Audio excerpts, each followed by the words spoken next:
Hi, I'm Jessica Salaji, publisher of thegeorgiavirtue.com.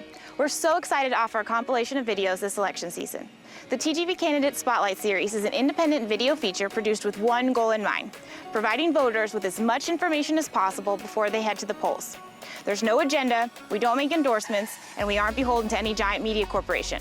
The series is produced thanks to our advertisers and the generous donations made to the TGV Sunlight Fund and communities we cover. We extended an offer to all of the candidates seeking office this year, and to ensure the integrity of the questions and in fairness to all the opponents, every interview is recorded prior to the release of the videos in that race. For that reason, candidates who did not agree to an interview prior to the air date for their race will not be featured in this series. Thanks for tuning in, and don't forget, you can find more content on this election cycle and much, much more on thegeorgiavirtue.com.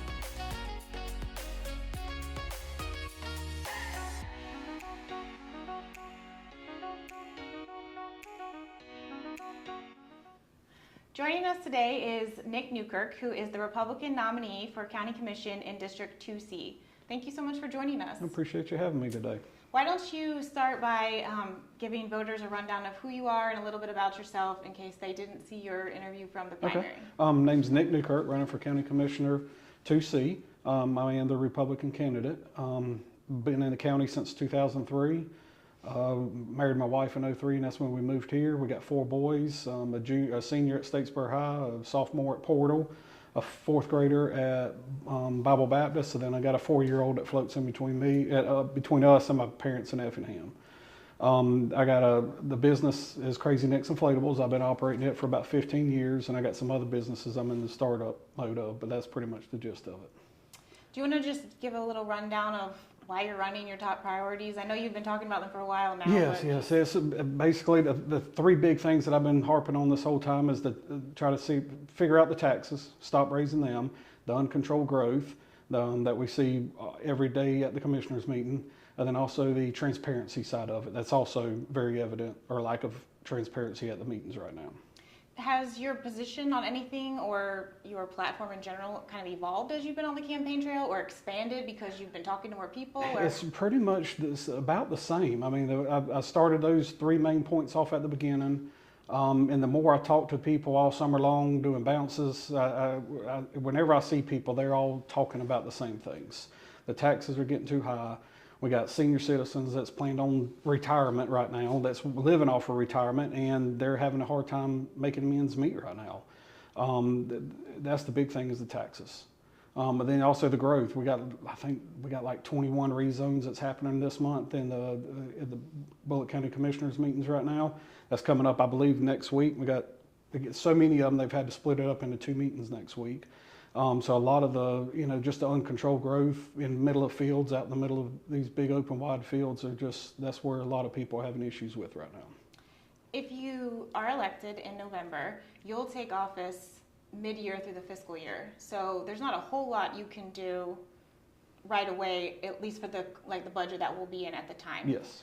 But how do you plan to hit the ground running? Because you'll be coming into the next budget year and you've been attending all these meetings. So what kind of priorities are you looking at in terms of that? A lot of stuff I see is, we're buying a lot of trucks right now. T-Splosh is spending a lot of money on trucks. I think we need to focus in a lot of that back to the citizens instead of buying stuff for themselves. I know some of these are needed. I think we got to quit. There's a lot of wasteful spending. The commissioners came up with they were going to give a developer $250,000 to help build their subdivision, which I think is very uncalled for the citizens to pay for. It's just a lot of little things like that we got to go in there and start looking at. And I know there's a lot more. Once we start getting in there and actually start digesting it and cutting through it, we'll see all the extra wasteful spendings. When we talked back in April, we talked a lot about comprehensive plans and the need for planning for both just the county in general and infrastructure. But how do you plan when you're already behind? Like, how do you catch up but continue to plan? That's the tough question right now. I mean, obviously we got to get caught up on infrastructure. I think we got to start working on just a simple infrastructure ideas. We need to start scaling back. I'm not against growth, but we need to make these subdivisions something that Bulloch County can be proud of. Instead of these half-acre lots, like I've been talking about, half-acre duplex lots, we got to get away from those. The townhomes out in the middle of the country, we got to get rid of that and go to a more more welcoming subdivision, a 1 to 2 acre lots, something that's just not going to drain that area. Burkhalter Road is getting hammered right now with those right there. We got like 3 or 4 of them coming up this coming week just on Burkhalter Road, and Burkhalter Road's probably going to be one of the worst roads in the county right now as far as undeveloped wise. I mean, there's no infrastructure and plans. They stick I think the current county commissioner's plan, or they call the improvements and infrastructures is just repaving roads and sticking roundabouts in the middle of them, and that's not infrastructure update. That's just repaving roads. And we got to do some turning lanes, decel lanes, try to widen the shoulders a little bit to make these roads more safer, because Burkhalter is probably, it's a death trap right now. We got to work on some of that. How would you plan to triage some of those infrastructure needs? Like obviously you have to work with everybody else in a whole county, but what does that look like to you to be able to prioritize? Like, how would you do that? I think the infrastructure is going to be number one on my list. I think the whole Burkhalter, South Wind, Russian Road area, it is a disaster. We got that new school going out there, and that's a disaster every morning going through there. It was 6 years ago whenever my oldest was out there, and it was worse. It's just as bad as it was then. 6 years, nothing's been done. That's one of the big particular areas I want to focus in on. That's Burkhalter, South Wind, Russian Road area, to try to get some improvement and some relief for those people out there. Over the last 9 months in particular, there's been a lot of divide in our county with lots of very passionate and vocal people on all the sides. What is your approach to government and governing in a time of division? Well, I think with the division, I think a lot of it's coming from the Board of Commissioners themselves. They sit up there, people come up there, they go up there to voice their concerns. They're not listened to. You can have 100 people up there, they voice their concerns, there's nothing said. These people go through and vote on everything with no discussion, silence the whole way through. And I've always said silence is a killer. And I think that's exactly what's going on right now.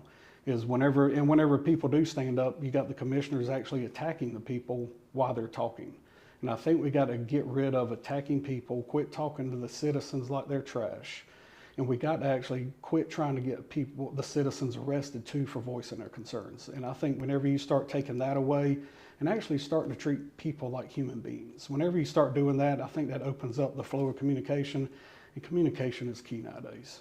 And I think that's one thing that's going to help.